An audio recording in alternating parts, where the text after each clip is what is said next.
Hello all, welcome to E-Content Development Center, Majlis Arts and Science College, Valancheri. I am Rinsha from PG Department of Microbiology. Today I am here in front of you with the topic Nipah virus. It's coming under medical microbiology. So, what is Nipah virus? We all of us know about Nipah virus from last 2 to 3 years. So, the Nipah virus outbreaks have been occurred in India, Singapore, Malaysia, and Bangladesh also. Among this, the highest mortality rate had occurred in Bangladesh. The mortality rate depends on the rate of number of patients.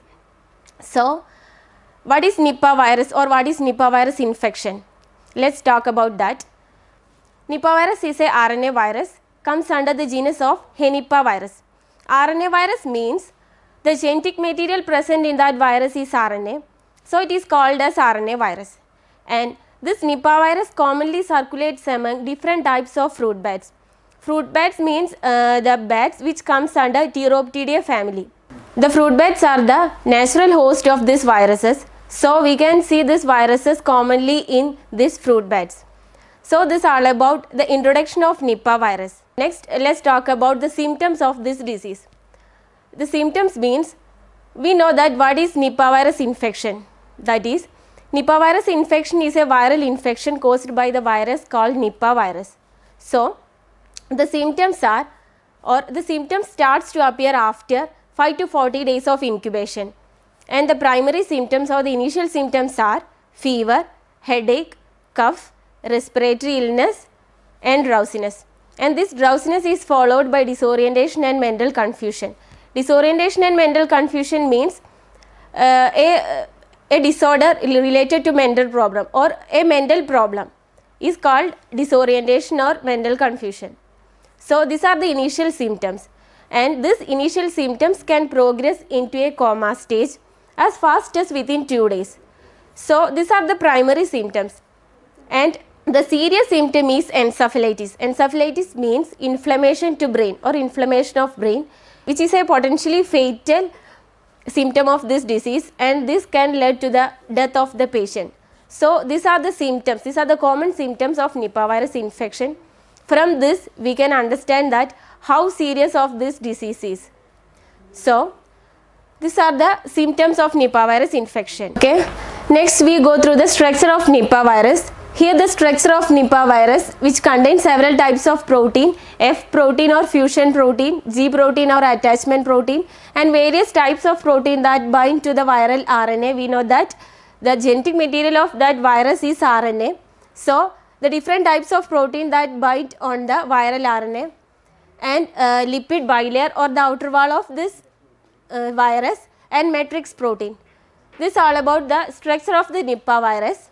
So, next we go to the symptoms of this infection. So, we know that Nipah virus is a viral infection caused by the virus called Nipah virus, and the symptoms starts to appear after 5 to 40 days of after exposure, and the initial or primary symptoms are cough, fever, headache, respiratory illness and drowsiness. Drowsiness means a mental confusion or disorientation, or the drowsiness is followed by mental confusion or disorientation, and these symptoms can progress into a coma stage as fast as within 2 days. And the next symptom is encephalitis. Encephalitis means inflammation of brain. This is little dangerous or little serious symptom that cause the death of the patient. So, these are the symptoms of Nipah virus infection. From the symptoms, we can understand that how serious is this disease. So, next we go to the diagnosis of this infection. Diagnosis means we all are as a microbiologist, the diagnosis is done through the laboratory techniques. So, the laboratory techniques of diagnosis are mainly 3 types. First type is RT-PCR method. RT-PCR method means reverse transcriptase polymerase chain reaction.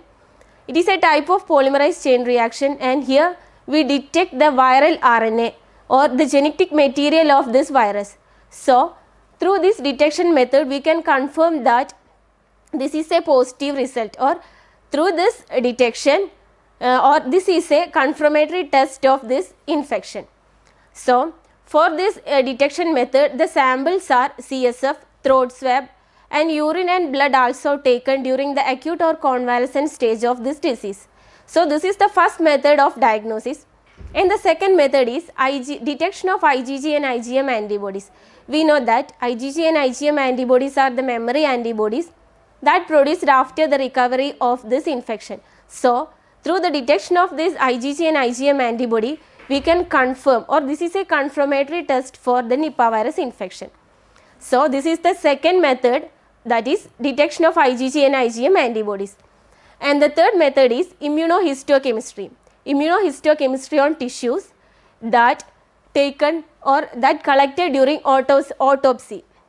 Immunohistochemistry means it is a application of immunostaining, or here in this technique we detect the antigen, or the detection of the antigen is occur. So, these are the three techniques of diagnosis of Nipah virus infection. Next we go through the treatment of the Nipah virus infection. The treatment of Nipah virus infection is very important because we know the symptoms are little serious, but unfortunately currently there is no specific treatment is available for Nipah virus infection, but some potential antivirus like ribavirin, acyclovir, favipiravir and remdesivir are available now. These are all about treatment of Nipah virus infection. And next we go to the common transmission routes or routes of the infection. And mainly the routes of infections are from contact from humans and animals. Contact means the virus can be infected from humans to humans and get from humans from animals through direct contact or from body secretions. This is the first route of Nipah virus infection. And the second one is through contaminated foods and contaminated water. That is the food and water which is contaminated by the bats or other sick animals. So, that is the second route. And the third route is from fruit bats. We know that fruit bats are the most important carrier of this disease because this fruit bats comes under Pteroptidae family, and because the fruit bats are the natural host of these viruses, or we can see the viruses most commonly in fruit bats. So, these are the three routes of infection. First one is contact from humans and animals, second one is contaminated foods and water, and third one is from fruit bats that comes under Pteroptidae family. This is all about routes of transmission. And next one is how to prevent effectively, or it is also an important factor because there is no specific treatment is available for this infection. Because of that, it is most important to prevent this infection through the prevention methods. So, the first prevention method is avoiding the exposure of bats in endemic area and also sick pigs. So, avoiding the exposure of bats and sick pigs to the endemic area. We know that these bats are the most important carriers of this disease. So, they can able to carry this disease from an endemic area to a normal area, and that normal area can become another endemic area. So, it is important that avoiding the exposure of bats and sick pigs to the endemic area. So, it is the first prevention method. And the second one is avoid the drinking of raw palm sap or palm toddy which is contaminated by bat excreta. Palm sap or palm toddy is a alcoholic beverage product obtained from coconut tree. So, through the drinking of raw palm sap which is contaminated by bat excreta, we can get this disease. So, it is the second prevention method.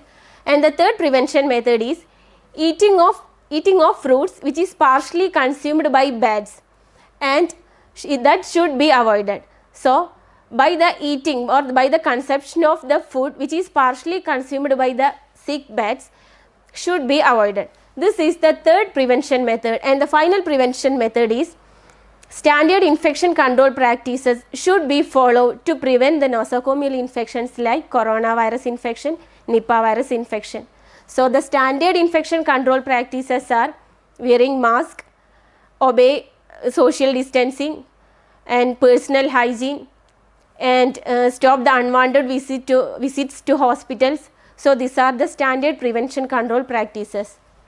So, by obeying these prevention controls, we can stop the transmission or we can control the transmission of Nipah virus infection. So this all about Nipah virus infection. Thank you for watching.